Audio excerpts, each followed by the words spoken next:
ओम श्री परमात्मने नमः। ओम वासुदेवाय नमः। ओम व्यासदेवाय नमः। ओम जगन्नाथदासाय नमः। हे माँ सरस्वती तमें कंठरे बस, माँ कंठरे बस। अतिबड़ी जगन्नाथ दास रचित श्रीमद्भागवत महापुराण एकादश स्कंधर आज एकादश अध्याय बा 11तम अध्याय श्रवण करिबा। एही अध्याय लौकिक तथा पारलौकिक भोग मानकर असारता विषय निरूपण कथा वर्णना करा जायछि। तो आसंतु से विषय आज शुणा। यार प्रथम भाग में पद्यांतरी एवं द्वितीय भाग में व्याख्या जानिबा एवं एथुरु जहा सारांश आमे ताकू ग्रहण करिबा। तो आसंतु वर्तमान एकादश अध्याय शुणिबा।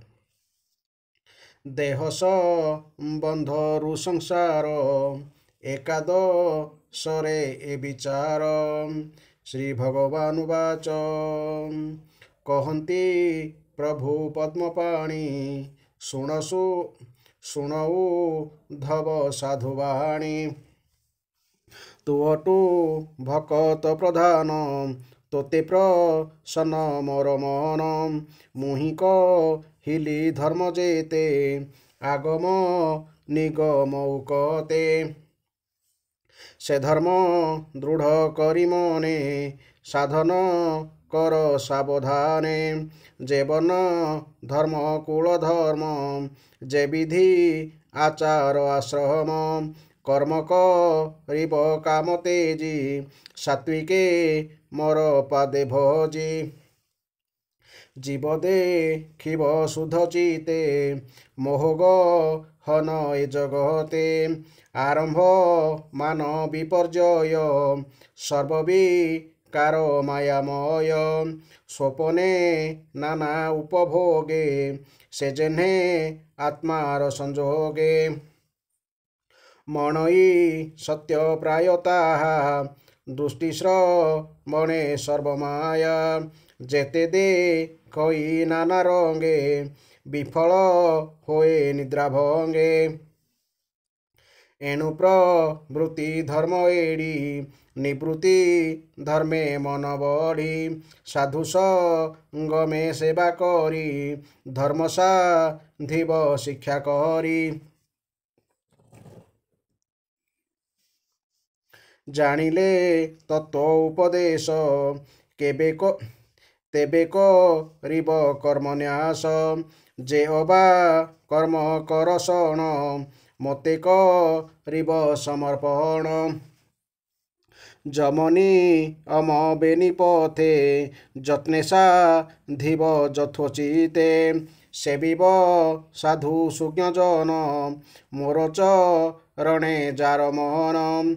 सुतक रत्र धन प्राण जे मते करे समर्पण। एमंत गुरु सेवा करी चिते मोहर रूप धरी। तेजीव मान अहंकार मदम छर जे विकार।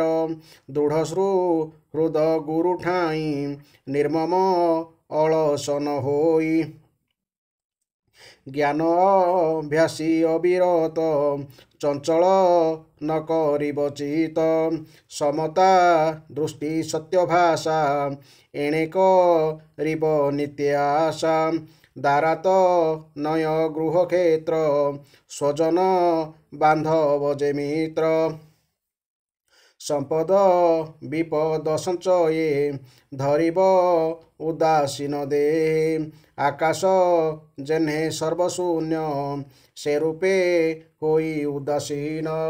विमुक्त बंध महाशय सर्वदेखिब मायामय। केबे हें नही अभिमानी आत्मा रचे तत्वज्ञानी। देह को देखुथिब भिन्न काष्टरे जेन्हे हुतासन। ए रूपे आत्मा निर्विकार ए देह गुण रुबाहार। देहर मध्य जेणु थाई ता नाम गुण को भजई। काष्टस जोगे अग्नि जेन्हे କାଷ୍ଟର ଆକାରକୁ ଘେନେ ଈଶ୍ୱର ମାୟାରେ ନିର୍ମାଣ ଏ ସ୍ଥୂଳ ସୂକ୍ଷ୍ମ ଦେହମାନ ଜୀବର ସଂସାରଟିଏ ହି ସତ୍ୟପରାୟେ ପ୍ରେତେ ହୋଇ ସତ୍ୟପରାୟେ ପ୍ରତେ ହୋଇ ଗୁରୁବଚନେ ଏହା ଜାଣି ଅବସ୍ତୁ ପ୍ରାୟ ସର୍ବମଣି ଜଗତ ଦେଖି ବିଷ୍ଣୁମୟ ଛାଡ଼ିବ ସକଳ ସଂଶୟ ଗୁଣକର୍ମ ଯେ ଅହଙ୍କାର ଚିତ୍ତରୁ ହୋଇ ଜୀବ ଦୂର ରହିବ ନିଜ ରୂପ ଘେନି ଇନ୍ଧନ ବିନା ଯେହ୍ନେ ଅଗ୍ନି କର୍ମ କରଣେ ଫଳ ପାଇ ପ୍ରାଣିତା ଅବଶ୍ୟ ଭୁଞ୍ଜଇ ସ୍ୱତନ୍ତ୍ର ନହେ ସର୍ବକାଳେ ଦୁଃଖେ ଭ୍ରମଇ ଏସୟଳେ ଜୀବର ଦେହେ ବଦ୍ଧପାଶ କେବେ ହେଁ ନାହିଁ ସୁଖଲେଶ ନିଗଡ଼ ବନ୍ଧନ ପୟରେ ବନ୍ଦୀ ଯେ ସନେ ବନ୍ଦୀ ଘରେ କାଳବ ଅଞ୍ଚଇ ଦୁଃଖ ସହି ମୂର୍ଖ ପଣ୍ଡିତ ଭେଦ ନାହିଁ ଦାରୁଣ ଦୁଃଖ ସୁଖ ମଣେ ସୁଖକୁ ଦୁଃଖ ପ୍ରାୟ ଗଣେ ଏମନ୍ତେ ବୃଥା ଅହଙ୍କାରେ ଜୀବ ଭ୍ରମଇ ନିରନ୍ତରେ ସେ ଯେବେ ଦୁଃଖ ସୁଖ ବୁଝେ ସମ୍ମୁଖେ ମୃତ୍ୟୁ ସଙ୍ଗେ ଯୁଝେ ବୁଦ୍ଧି ବିବେକ ଜ୍ଞାନ ବଳେ ମରଣ ଜିଣଇ କେହେଳେ କର୍ମେ ପ୍ରାଣୀର ସୁଖ ନାହିଁ କେବଳ ଅନର୍ଥଟି ସେହି ଏହା ନ ବୁଝି ମୂଢ଼ ଜନେ ତପ କରନ୍ତି ଫଳ କାମେ କାହାରି ପୂର୍ବ ପୁଣ୍ୟ ଫଳେ ଯଦ୍ୟପି ଅର୍ଥ କାମ ମିଳେ ତେବେ ହେଁ ଦୁଃଖ ନୁହେଁ ଶେଷ ଭୁଞ୍ଜନ୍ତେ ଲଭେ ବହୁ କ୍ଲେଶ ଯାହାକୁ ବାନ୍ଧି ନେହି ପତେ ଶ୍ମଶାନେ ଶିର ଛେଦର୍ତେ ତାହାର ଯେତେ କାମ ଅର୍ଥ ତୋଷଣେ ନୁହନ୍ତି ସମର୍ଥ ସଂସାରେ ଦେଖି ଶୁଣି ଯେତେ ବିଚାରେ ଦୁଃଖ ଏ ସମସ୍ତେ ମାନମ ଛର ଗର୍ବ ଲୋଭ ବିନାଶ ଅପଚୟ ଭାବ ଏ ସର୍ବ ଦୁଃଖର କାରଣ ଉଦ୍ଧବ ଏହା ପରିମାଣ କର୍ମର ଫଳ ନାନା ଗତି ଶୁଣତୁ ଏବେ ଦେଇ ମତି ଏ ଲୋକେ କରି ବ୍ରତ ଦାନ ଯଜ୍ଞେ ଦେବତାରାଧନ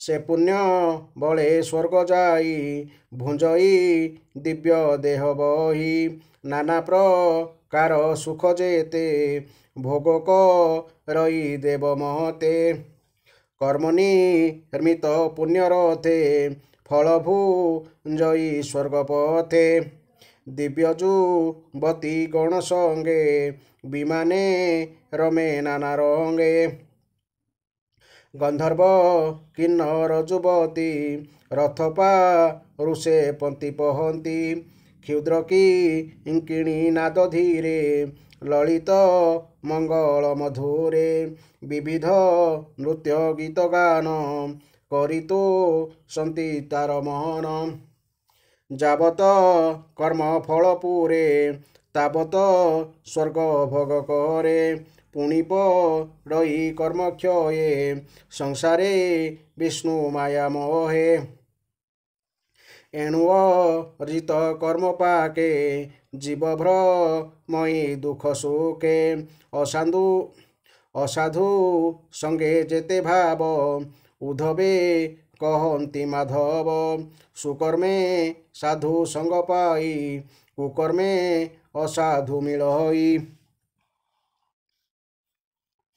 ପୂର୍ବ ବିପାକ କର୍ମ ଫଳେ ଯେବେ ଅସାଧୁ ସଙ୍ଗ ମିଳେ ଅଧର୍ମ ବଢ଼େ ଦିନୁ ଦିନେ ନିରତେ କୁସଙ୍ଗ ମିଳନେ ସ୍ତ୍ରୀ ଲମ୍ପଟ କାମଜୁତ କୃପଣ ପାଷାଣ୍ଡ କୁଚିତ ପରପୀଡ଼ନ ଭୂତ ହିଂସା ସୁଖ ଗହଳେ କରେ ଆଶା ଯଜ୍ଞ ରହି ବିଧିନେ ପଶୁମାରଣ ବିଧାନେ କଳ୍ପିତ ପିତୃଯଜ୍ଞ ଛଳେ ପଶୁଙ୍କୁ ବଧ କରେ ବଳେ ପୂଜଇ ଭୂତ ପ୍ରେତ ଗଣେ ଆତ୍ମାର ହିଂସା ନ ପ୍ରମାଣେ ଜୀବମାରଣ କର୍ମ ଫଳେ ନରକେ ପଡ଼େ ଅନ୍ତକାଳେ ମାୟା ଯନ୍ତ୍ରିତ ନାନା ଯୋନି ଭ୍ରମଇ ଜୀବ ଆତ୍ମାଘିନୀ ସ୍ଥାବର ଆଦି ଚାରି ଦେହେ ପଶୁପତଙ୍ଗ କୀଟ ହୋଏ ଶ୍ୱାନ ଶୃଗାଳ ବାଜି ଗଜେ ଏ ରୂପେ ନାନା ଯୋନି ଭଜେ ଅଶେଷ କୋଟି ଯୋନି ଭ୍ରମୀ ଅଜିତ କର୍ମେ ପଥଶ୍ରମୀ ଏମନ୍ତେ ଦୁଃଖ ବଶେଷେ କିଞ୍ଚିତ ଧର୍ମର ସକାଶେ ଉଦ୍ଧବ ଉବାଚ ଶୁଣ ହେ ପ୍ରଭୁ ଦାମୋଦର ତ୍ରିଗୁଣେ ଶୁଣ ହେ ପ୍ରଭୁ ଦାମୋଦର ତ୍ରିଗୁଣେ ଜାତ ଏ ଶରୀର ଜୀବ ଯେ ଅଛି ଦେହ ମଧ୍ୟେ ନିର୍ଲେପ ପରମ ଆନନ୍ଦେ ଗୁଣେ ବନ୍ଧନ ନାହିଁ ତାର ସ୍ୱଭାବେ ନିତ୍ୟ ନିରାକାର ତାର ବନ୍ଧନ ତିନି ଗୁଣେ ତୁ ନାଥ ବୋଲୁ କି କାରଣେ କେମନ୍ତେ ହୋଏ ତା ବନ୍ଧନ କହ ହେ ଶ୍ରୀମଧୁସୂଦନ କି ଭାବେ ଥାଇ ଅନ୍ତର୍ଗତେ ସଂସାରେ ବିହରେ କେମନ୍ତେ କେତେ ଲକ୍ଷଣେ ତାହା ଜାଣି କେମନ୍ତେ ଭୁଞ୍ଜେ ଅନ୍ନ ପାଣି କି ରୂପେ ପ୍ରଚରଇ ଜନେ ଆସନେ ଶୟନେ ଗମନେ ତୁ ନାଥ ମୋର ପ୍ରାଣପତି ଭକ୍ତବତ୍ସଳ ଦାଶରଥି ଅଚ୍ୟୁତ ଅନନ୍ତ ମୁରାରି ବଳେ କେ ପାରେ ତୋତେ ଧରି ସଂସାରେ ବନ୍ଧ ମୋକ୍ଷ ଦୁଇ କେମନ୍ତେ କଳ୍ପେ ତାର ଦେହି ଏକ ନେକ ବାକେତେ କହ ଗୋବିନ୍ଦ ସୁଧ ଚିତେ ମୋହର ଚିତେ ଭ୍ରମ ଯେତେ କହିଲି ତୋହର ଗ୍ରହତେ ମୋ ଘରେ ଜ୍ଞାନ ଦୀପ ଜାଳି ଅଜ୍ଞାନ ଖଣ୍ଡ ବନମାଳି ବୋଲୋଇ ବିପ୍ର ଜଗନ୍ନାଥ କୃଷ୍ଣ ଚରଣେ ଦେଇଛି ତ ଉଦ୍ଧବ ପଚାରିଲେ ଯେତେ ଶ୍ରୀ ଏକାଦଶ ଭାଗବତେ ସୁଜନେ ଶୁଣ ଦେଇଛି ତ ମୁଁ ତୁମ୍ଭ ଭୃତ୍ୟଙ୍କର ଭୃତ୍ୟ ଇତି ଶ୍ରୀମଦ୍ଭାଗବତେ ମହାପୁରାଣେ ପରମହଂସା ସହିତାୟାଂ ଏକାଦଶ ସଙ୍ଗେ ଭଗବଦ୍ବୁଦ୍ଧ ସମ୍ବାଦ ନାମ ଏକାଦଶୋଧ୍ୟାୟ। ବର୍ତ୍ତମାନ ଏହି ଅଧ୍ୟାୟର ଆମେ ବ୍ୟାଖ୍ୟା ଶୁଣିବା। ଭଗବାନ ଶ୍ରୀକୃଷ୍ଣ କହିଲେ, ପ୍ରିୟ ଉଦ୍ଧବ, ଯେ ସାଧକ ସେ ସର୍ବତ ଭାବରେ ମୋର ଶରଣରେ ରହିବା ଆବଶ୍ୟକ। ସେ ସାବଧାନତାପୂର୍ବକ ମୋ ଦ୍ୱାରା ଉପଦିଷ୍ଟ ସ୍ୱଧର୍ମ ପାଳନ କରିବା ଉଚିତ। ନିଜର ବର୍ଣ୍ଣ ଆଶ୍ରମ ଓ କୁଳ ଅନୁସାରେ ସେ ସଦାଚାର ମଧ୍ୟ ପାଳନ କରିବା ଉଚିତ। ସଂସାରୀ ଲୋକମାନଙ୍କର ଚିତ୍ତ ବିଷୟରେ ବୁଡ଼ି ରହିଥାଏ। ତେଣୁ ସେମାନଙ୍କ କର୍ମର ପରିଣାମ ସେମାନଙ୍କ ଅଭିଳାଷ ବିପରୀତ ହୋଇଥାଏ। ଏହା ଲକ୍ଷ୍ୟ କରି ଗଭୀର ଭାବରେ ଉପଲବ୍ଧି କରି ତୁମେ ଶୁଦ୍ଧ ଅନ୍ତଃକରଣରେ ସଂସାର ପ୍ରତି ବିମୁଖ ହୋଇଯାଅ। ଶୋଇଥିବା ବେଳେ ସ୍ୱପ୍ନରେ ଦେଖାଯାଉଥିବା ନାନା ପ୍ରକାର ବିଷୟ ଜାଗ୍ରତ ହୋଇଯିବା ମାତ୍ରେ ମିଛ ବୋଲି ପ୍ରମାଣିତ ହୋଇଯାଏ। ଠିକ୍ ସେହିପରି ମନୁଷ୍ୟ ଜାଗ୍ରତ ଅବସ୍ଥାରେ ଯେଉଁ ସଂକଳ୍ପ ବିକଳ୍ପ କରେ ତାହା ମଧ୍ୟ ମିଥ୍ୟା। ଅଜ୍ଞାନ ହେତୁ ହିଁ ଏସବୁ ନାନତ୍ୱର ଭ୍ରମଜାତ ହୋଇଥାଏ। ଯେ ମୋର ପରାୟଣ, ମୋର ଭକ୍ତ, ସେ ସକଳ କର୍ମ ନିଷ୍କାମ ଭାବରେ କରିବା ଉଚିତ। ସେ ସକାମ କର୍ମ କରିବା ଉଚିତ। ଏପରିକି ଆତ୍ମଜ୍ଞାନ ଲାଭ ପାଇଁ ପ୍ରବଳ ଇଚ୍ଛା ରଖିଥିବା ଜିଜ୍ଞାସୁ ବିଧିବିଧାନକୁ ଅଧିକ ଆଦର କରିବା ଅନାବଶ୍ୟକ। ମୋର ପରାୟଣ ବ୍ୟକ୍ତି ଯମର ସମସ୍ତ ଅଙ୍ଗ ଅର୍ଥାତ୍ ଅହିଂସା, ସତ୍ୟ, ଅସ୍ତେୟ, ବ୍ରହ୍ମଚର୍ଯ୍ୟ, ଅପରିଗ୍ରହ ଏସବୁ ପୂର୍ଣ୍ଣ ରୂପେ ପାଳନ କରିବା ଆବଶ୍ୟକ। ଶୌଚ, ସନ୍ତୋଷ, ତପ, ସ୍ୱାଧ୍ୟାୟ, ଈଶ୍ୱର ପ୍ରଣିଧାନ ଏସବୁ ହେଉଛି ନିୟମ। ସେ ଏସବୁ ମଧ୍ୟ ଯଥାଯଥ ପାଳନ କରିବା ଉଚିତ। ମୋତେ ଅର୍ଥାତ୍ ପରମାତ୍ମା ତତ୍ତ୍ୱକୁ ଜାଣିଥିବା ଶାନ୍ତ ସ୍ୱରୂପ ଗୁରୁଙ୍କୁ ଈଶ୍ୱର ଜ୍ଞାନ କରି ସେ ତାଙ୍କର ସେବା କରିବା ଉଚିତ। ସେ ନିରାଭିମାନ, ମାତ୍ସର୍ଯ୍ୟ ରହିତ, ମମତା ରହିତ, ନିରଳସ ତଥା ଗୁରୁଙ୍କ ପ୍ରତି ମୋ ପ୍ରତି ହାର୍ଦ୍ଦିକ ଅନୁରାଗୀ ହେବା ଉଚିତ। ତତ୍ତ୍ୱ ଜିଜ୍ଞାସୁ ହୋଇଥିବାରୁ ସେ କାହାରି ପ୍ରତି ଦୋଷ ଦୃଷ୍ଟି ରଖିବେ ନାହିଁ, କୌଣସି କାର୍ଯ୍ୟକୁ କରିବାରେ ଅଯଥା ତରବର ହେବେ ନାହିଁ ଏବଂ ବୃଥା ବାର୍ତ୍ତାଳାପରୁ ଦୂରେଇ ରହିବେ। ତାଙ୍କ ଭିତରେ ସ୍ତ୍ରୀ, ପୁତ୍ର, ଗୃହ, ଭୂମି, ବନ୍ଧୁବାନ୍ଧବ ଓ ଧନ ସମ୍ପଦ ପ୍ରତି କୌଣସି ଆସକ୍ତି ନ ରହିବା ବାଞ୍ଛନୀୟ। ସେ ଉଦାସୀନ ଓ ସମଦ୍ରଷ୍ଟ ହୋଇ ସକଳ ପଦାର୍ଥରେ ମୋତେ ହିଁ ସମରୂପରେ ଦର୍ଶନ କରିବାର ଆବଶ୍ୟକ। କାଠକୁ ଜଳାଉଥିବା ଓ ଆଲୋକିତ କରୁଥିବା ଅଗ୍ନି ଯେପରି ସେହି କାଠ ଖଣ୍ଡଠାରୁ ଭିନ୍ନ, ସକଳ ଶରୀରକୁ ଅର୍ଥାତ୍ ସମସ୍ତ ଜଗତକୁ ପ୍ରକାଶିତ କରୁଥିବା ଆତ୍ମା ସେହିପରି ସ୍ଥୂଳ ସୂକ୍ଷ୍ମାଦି ଶରୀରମାନଙ୍କଠାରୁ ମଧ୍ୟ ଭିନ୍ନ। ଆତ୍ମା ହେଉଛି ସ୍ୱୟଂ ପ୍ରକାଶ ଏବଂ ସବୁରି ସାକ୍ଷୀ।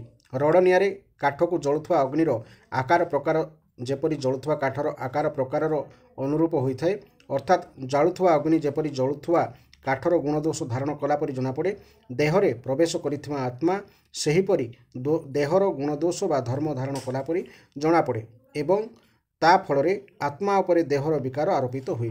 କିନ୍ତୁ ଆତ୍ମା ଶରୀରଠାରୁ ପୃଥକ। ପରମାତ୍ମାଙ୍କ ଅଧୀନରେ ଥିବା ମାୟାର ତ୍ରିଗୁଣ ହିଁ ଜୀବର ସ୍ଥୂଳ ଓ ସୂକ୍ଷ୍ମ ଶରୀର ରଚନା କରିଥାଏ।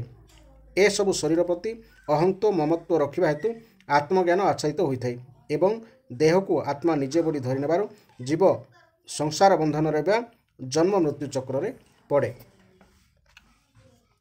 ତେଣୁ ତତ୍ତ୍ୱ ଜାଣିବାର ଇଚ୍ଛା କରିବା ଆବଶ୍ୟକ।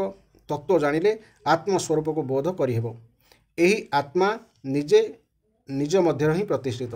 ଆତ୍ମା ହେଉଛି ନିରଞ୍ଜନ, ସେ ସମସ୍ତ ପ୍ରକୃତି ଓ ଜୀବର ଅତୀତ, ତେଣୁ ସର୍ବଶ୍ରେଷ୍ଠ। ଏହା ଉପଲବ୍ଧି କରିପାରିଲେ ଜୀବ ଅନାତ୍ମ ବସ୍ତୁକୁ ଯେଉଁ ସତ୍ୟ ବୋଲି ଧରିନିଏ ତାହା କ୍ରମଶଃ ଦୂର ହୋଇଯିବ।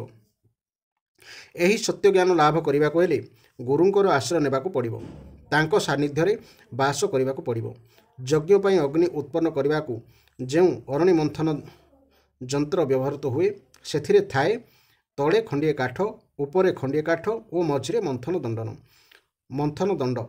ଉଲ୍ଲିଖିତ ଗୁରୁ ଶିଷ୍ୟଙ୍କ ମଧ୍ୟରେ ଗୁରୁ ହେଉଛି ଅରଣି, ମନ୍ଥନର ତଳ ହେଉଛି କାଠ, ଶିଷ୍ୟ ହେଲା ଉପର କାଠ ଏବଂ ଗୁରୁଙ୍କ ଉପଦେଶ ହେଉଛି ମନ୍ଥନ ଦଣ୍ଡ। ଏହି ମନ୍ଥନରୁ ବିଦ୍ୟା ବା ଜ୍ଞାନ ରୂପୀ ଅଗ୍ନି ଉତ୍ପନ୍ନ ହୋଇ ଅଜ୍ଞାନକୁ ନାଶ କରିଦିଏ ତଥା ପରମାନନ୍ଦ ପ୍ରଦାନ କରେ।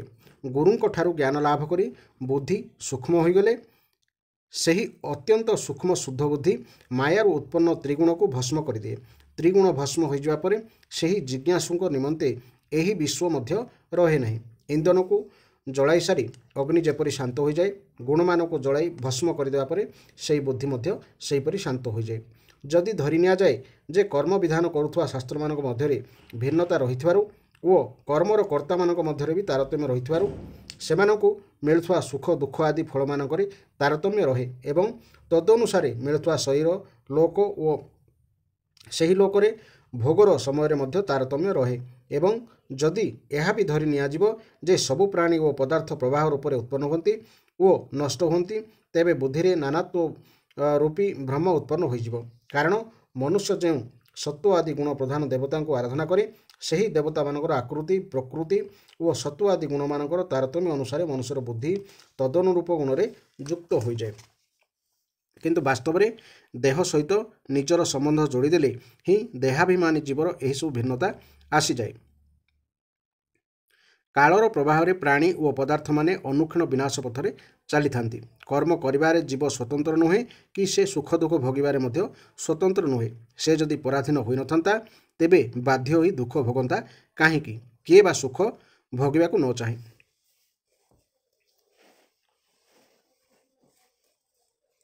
ଦେଖାଯାଏ ଯେ କେହି କେହି ବିଦ୍ୱାନ ହୋଇ ମଧ୍ୟ ସୁଖୀ ନୁହନ୍ତି, ପୁଣି କେହି କେହି ମୂର୍ଖ ହୋଇ ମଧ୍ୟ ଦୁଃଖୀ ନୁହନ୍ତି।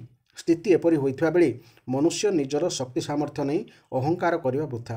ପୁଣି କଲେ ସୁଖ ବା ଦୁଃଖ ମିଳେ ଏବଂ କ'ଣ କଲେ ସୁଖ ବା ଦୁଃଖ ମିଳେ ଏବଂ କ'ଣ କଲେ ସୁଖ ବା ଦୁଃଖ ନାଶ ହୋଇଯାଏ, ତାହା ଜାଣିପାରିଲେ ମଧ୍ୟ ମୃତ୍ୟୁ ଯେ କେବେ ଆସିବ ତାହା ଜାଣିହେବ ନାହିଁ କି ମୃତ୍ୟୁକୁ କିପରି ଅନ୍ୟଥା କରାଯାଇପାରିବ ତାହା ବି କେହି ଜାଣେ ନାହିଁ।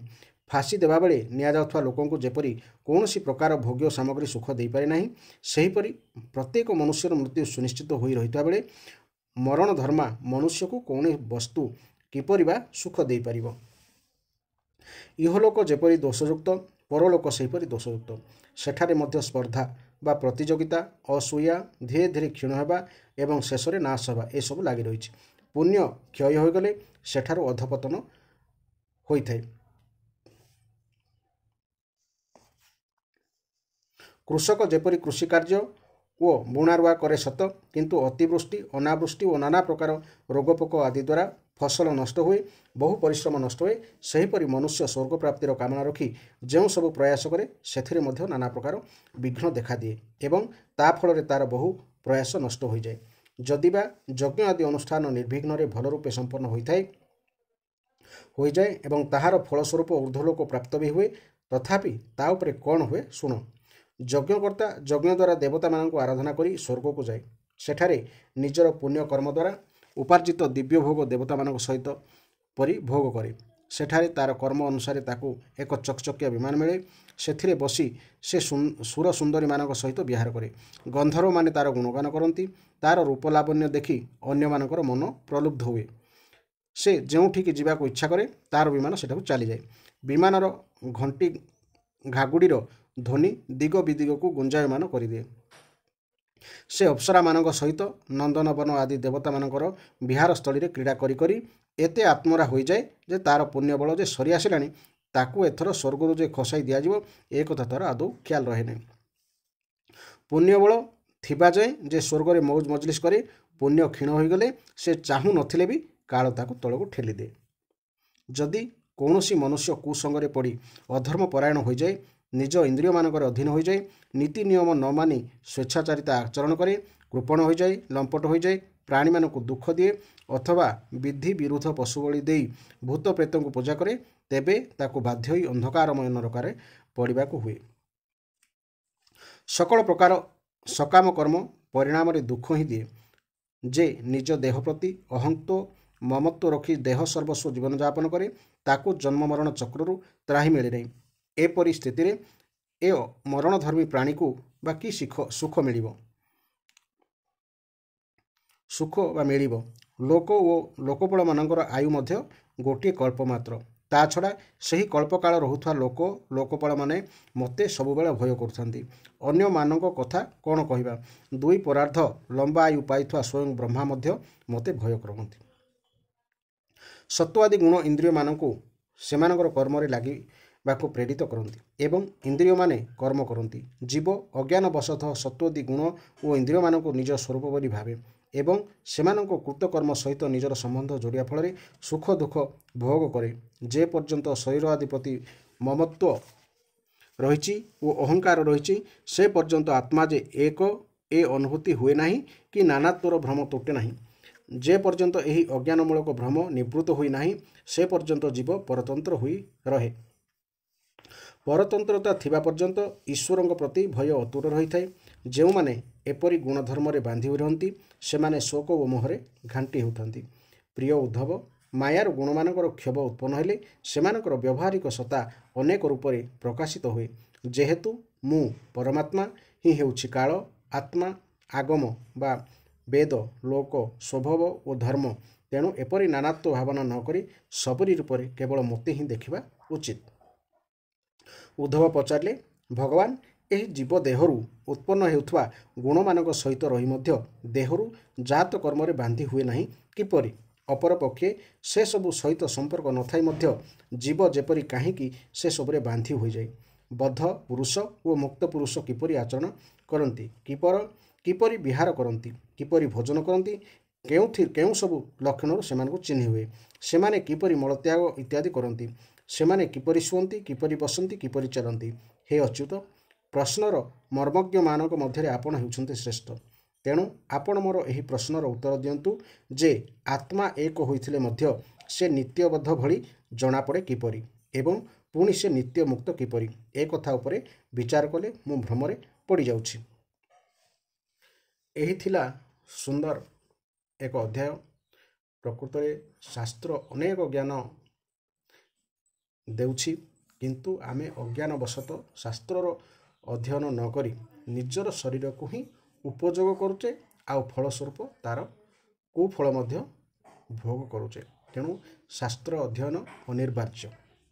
ଆମେ ମନେ ରଖିବା ଉଚିତ, ଏ ଶରୀର ହେଉଛି ଗୋଟିଏ ଉପକରଣ ମାତ୍ର, ଯେଉଁଠିକି ଆମେ କର୍ମ କରିବା ଓ ତା'ର ଫଳ ଭୋଗ କରିବା। ଅତଏବ ଶାସ୍ତ୍ର ଅଧ୍ୟୟନ ଅନିବାର୍ଯ୍ୟ। ତେଣୁ ନିଶ୍ଚୟ ଶାସ୍ତ୍ର ଅଧ୍ୟୟନ କରନ୍ତୁ ଓ କରାନ୍ତୁ। ଧାରାବାହିକ ଭାବରେ ଗୋଟିଏ ଗୋଟିଏ ଅଧ୍ୟାୟ ଶୁଣିବା ପାଇଁ ଚ୍ୟାନେଲଟି ନିଶ୍ଚୟ ସବସ୍କ୍ରାଇବ୍ କରିବେ, ଏହି ଆଶା ନେଇ ରହୁଛି। ଜୟ ଜଗନ୍ନାଥ, ଜୟ ଜଗନ୍ନାଥ, ଜୟ ଜଗନ୍ନାଥ।